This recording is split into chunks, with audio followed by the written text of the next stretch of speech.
issue is, what support does the government provide to families of Kenyans who die overseas? And could I provide details on Mildred? Madam Speaker, upon receiving a report on the death of a Kenyan abroad, the first step that our missions do is to notify the family of the demise of their loved one.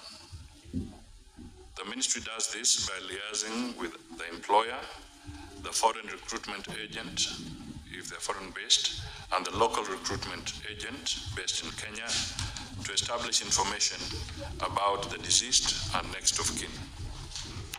2, the ministry also has a robust counseling department that offers psychological support to family members, including managing of the information, assessment, counseling, preparation for travel for a family representative or family member, and coordination with family members to receive the body of the deceased.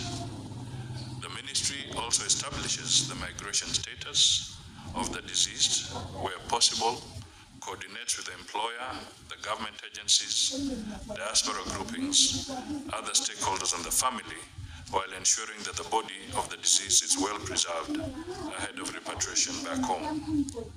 The ministry also follows up on the benefits and entitlements of the deceased person from their place of work in accordance with the applicable laws of the host country.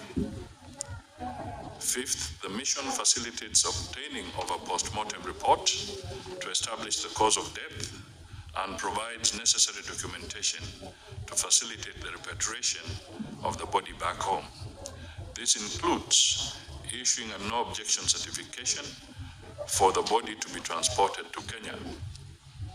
The ministry also facilitates administrative procedures, including police investigations, if any, and a settlement of hospital and medical bills as appropriate.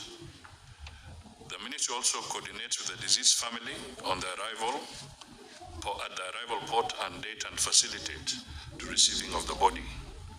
Where the deceased is not employed or out of immigration status, the embassy liaises with the ministry to inform the family to enable them to make necessary arrangements, including sending a representative or a family member to facilitate repatriation of the body back home.